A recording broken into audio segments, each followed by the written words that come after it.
You have found it, or you fought so hard through the Armada, the Hellfire. You fought so hard to get to that place where you're like, okay, now I'm supposed to be free, and it still does not feel like it because something Right. else Yeah. deeper is Yeah. lurking and prevents you from that.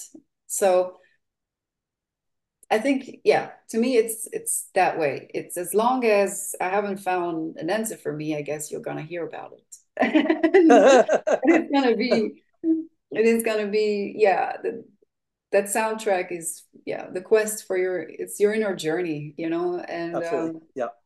I also like that it opens so that it doesn't give any answers, so that you can believe, okay, there will be a journey, the journey is not over, and I like that. Exactly.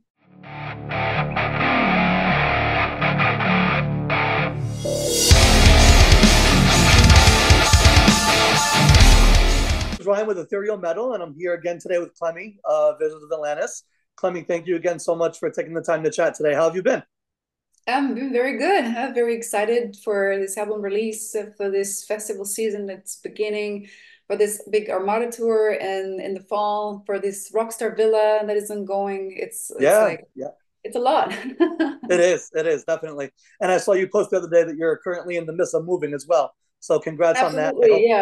yeah. Yeah. Like my house is an absolute cardboard place. It's an absolute mess. Well, congratulations. I really hope it goes well for you. Thank you. Um, so before we start, I just wanted to quickly ask, what have you been listening to lately?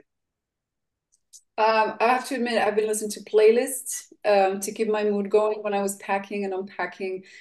Sure. Best of rock playlist or some Indian electronic mixes. I've always also listened to the last Dove Cameron album because I really like pop. Cool. Also, it feels fits me as a musician, and I'm keeping track with some new releases from bands that we're friends with or appreciate, like the latest Nightwish, of course, Of course. and Yeah.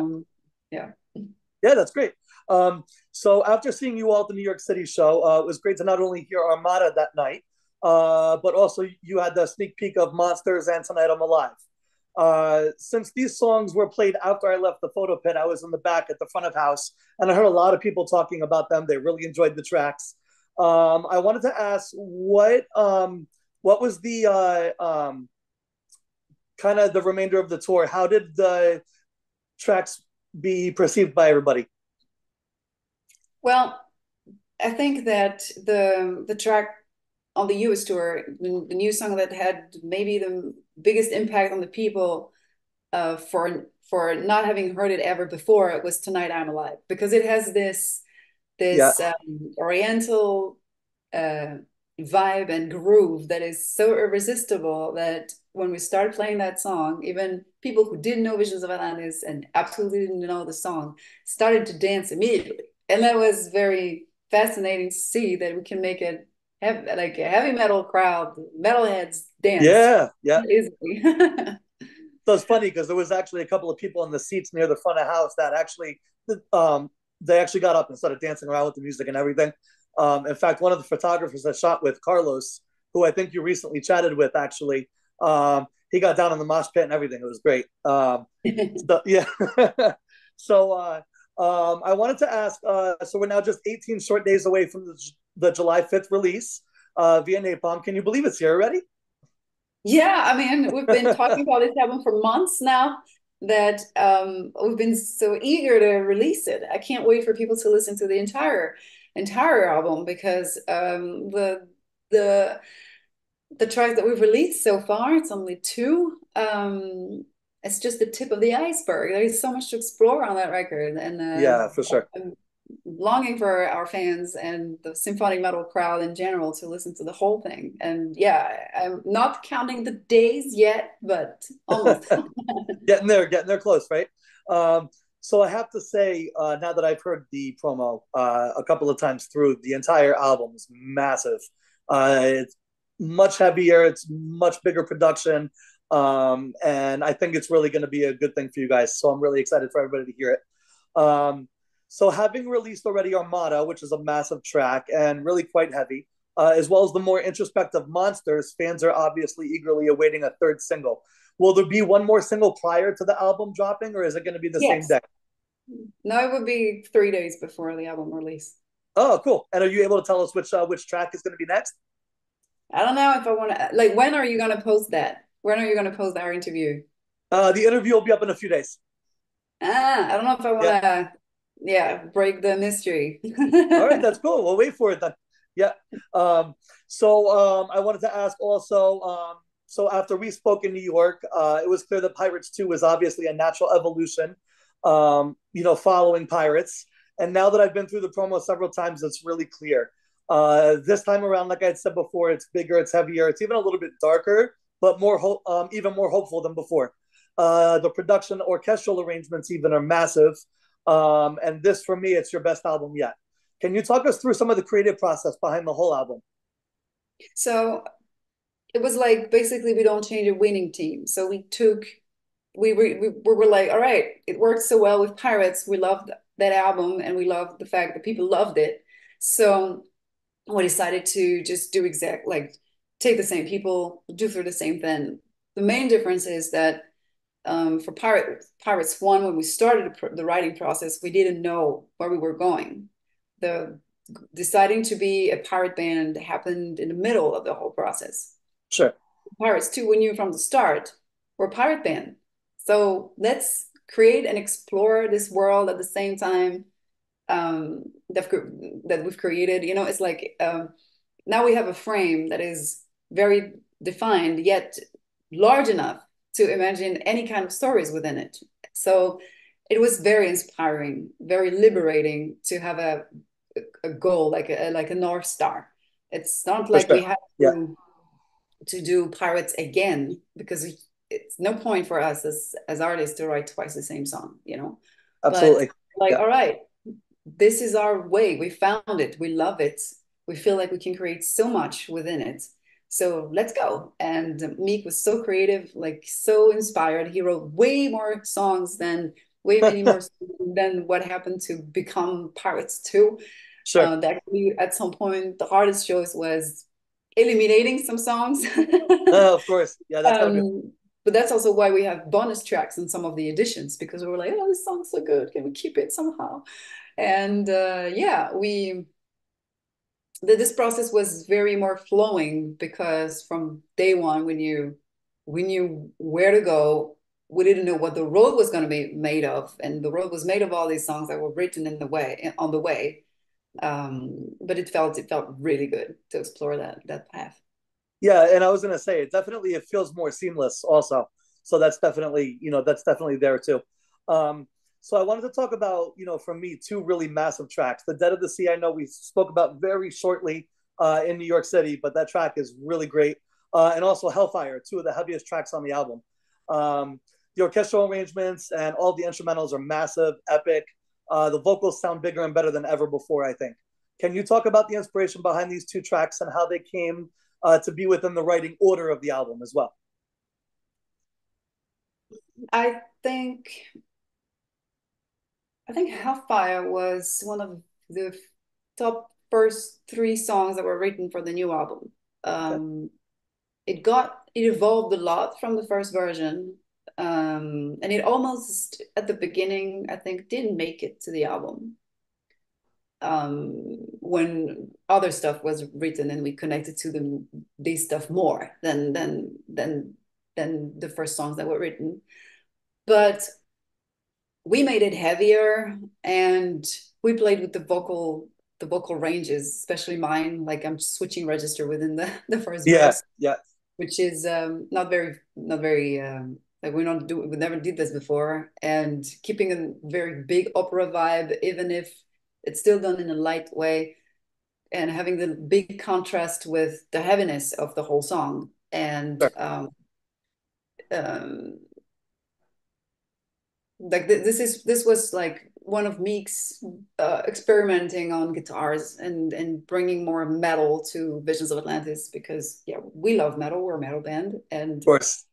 I think Yeah, that he became more and more skilled on the guitars and he could hear and feel more riffs coming in, and yeah, and as you improve you're able to write better metal song per se. So this was like Hellfire what really went in that way, and I really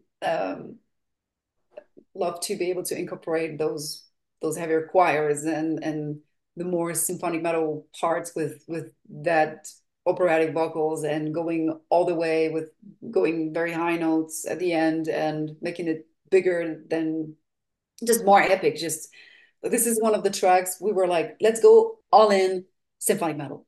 For sure. Yeah, yeah, yeah, And for the Dead of the Sea, this is my favorite song of the album. And so Mick, when he started to work on it, I loved the vibe immediately. Loved its heavy, dark melancholy in there, and yeah. I was happy I could contribute to that song by bringing that choir in from the intro and then that C part, making that C part as heavy as it is, and then I was like, okay, I'd love to sing of that heaviness, but I don't want to do something that's too like conventional out of symphonic metal going all classical. I didn't feel like Right, that. right, I was like, no, I want to express myself here more authentically and I just came out with those lines that could be more belonging to a bit more of a pop register, but with a lot of intensity and a lot of drama and a lot of emotions. At least this is how I feel the song. It's a very very emotional song, very intense, and yeah, we love how it develops and how it comes from a dark place to a bright place. If you read the lyrics, and it's also a deep topic. This song is about how much we're responsible for harming other people when we're not aware exactly. of our own behaviors. Yeah, yeah, And this is not a topic that I encounter very often in the art world and even outside, because I think it's so much easier for everybody to, you know, always say it's someone else's fault, you know. absolutely it is. Yeah, And yeah. this song is a bit of a reminder that no, sometimes even if you're not aware of it, you hurt people. Absolutely. And I think that's a really important message. I was reading through the lyrics actually the other day for that song. And it's like you said, I think it's a really important message that I think people need to hear. So I'm really excited for people to hear that track. Absolutely. Um, so I wanted to talk about two of the more popular sounding tracks, at least for me, Magic of the Night and Collide. Yeah. So Magic of the Night definitely kind of reminiscent for me of, I don't know if you remember Nightwish's Rest Calm from Imaginarium. Which song? Rest Calm. Rest Calm. I mean, I Yeah, know the album, but the song title sometimes not so sure. much. Yeah, yeah, yeah. So the kind of feeling kind of reminded me of that a little bit. All right. And Collide felt like a little bit of a slower version of Clocks. Do Okay. you foresee either of these tracks making it to your live set list? Oh yeah, Magic of the Night might do. Yeah. Oh, cool. Okay, nice. And I had to talk about Underwater, obviously, as well. I know that you said that that was the ballad of the album, so I was really, looking forward to hearing that track. It's absolutely beautiful. The vocals, the orchestral arrangement, beautifully complement each other. And I wanted to ask a little bit more about the inspiration behind that track and where it came from. So the music was written by Michele, and then we tried it together. Like he played it on piano, and he sang me the vocal line, and I sang it to him, and I felt really good on that song. They're just, like singers. At some point, you feel like you can sing everything. Yeah, maybe technically and Yeah. emotionally, you can sing so many things, but there are melodies and vocal range and keys that would just feel right. Like that feels like it just flows effortlessly, and you can live those melodies more than singing them. And that's what happened to me with that song. Oh, okay. Nice. And then when I sat down to write the lyrics, I really just let myself picture what the music was suggesting me, and it was suggesting me both a place of despair and a and a flash of light in a way, and a Yeah. hope. And I was and then yeah, I was recalling times in my life where I felt I need rescue from from something external. And this is a feeling that I do think we've all been through once where we feel like Absolutely. Yeah. I can't do this alone. I feel desperate, or I feel alone, or I feel lost. I feel Yeah. struggling too much. I need help. This song is really about that state of almost paralysis. And I use the metaphor of someone being like just caught underneath the water, not being able to come up to the surface and fighting with currents, fighting with life in a way. And in the Yeah. chorus, there is this you're the fire that keeps me alive. That fire can be anything. Like it has a meaning for me, but I want everyone to find that you, and that you can be your parents, your best friend, your cat, your loved ones, your Absolutely. partner, Yeah. God, but it also can also be yourself. Like Sure. you are saving yourself. It can also be that. And I like it that even if I speak from my own experience, I do believe that it can resonate with the world and people. Absolutely. I think that song, like I said, for for me personally, I've been through a lot the last couple of years with like anxiety, panic disorder, especially after COVID. And there's been a lot of times where it felt like it was like underwater. And I think it's going to be a really, really great song for a lot of people to hear with a really powerful message to it. So thank you for that song. It's great. Well, Yeah. thank you. The last question I had, Where the Sky and Ocean Blend, is a beautiful album closer, but it kind of feels like the beginning of a new story as well. And Uh-huh. I know you were telling me that Meek is already writing new stuff. Could this potentially be the beginning of a new tale as well? Oh, so when we finished Pirates 2 and we had the track list done and everything, we didn't have like we finalized the album and we felt and we feel that this is a complete piece. It stands on its own legs. You don't need to hear Pirates to appreciate Pirates 2, and Pirates 2 doesn't need a following to follow up or whatever to be Right, right, appreciated. So I love, like I did this a little bit unconsciously to end the album with an open question. But that's because so much of what I write is connected to my own personal journey. That the moment in which sure, I still feel like I need to discover more of what prevents me from finding my own freedom, or what is freedom about in the end. This is the question sure. of the beginning of the album, like with the song "The Land of the Free." Yeah, let's Let go, free. let's find Yeah, the land of yeah, the free. And then at the end of the album you have found it, or you fought so hard through the Armada, the Hellfire. You fought so hard to get to that place where you're like, okay, now I'm supposed to be free, and it still does not feel like it because something right. else Yeah, deeper is yeah. lurking and prevents you from that. So I think, yeah, to me it's that way. It's as long as I haven't found an answer for me, I guess you're gonna hear about it. And it's gonna be, yeah, that soundtrack is, yeah, the quest for it's your inner journey, and Absolutely. Yeah. I also like that it opens so that it doesn't give any answers, so that you can believe, okay, there will be a journey. The journey is not over. And I like that Exactly. too, because we Yeah, haven't that was the decided feeling. to Yeah. finish our career. So Exactly.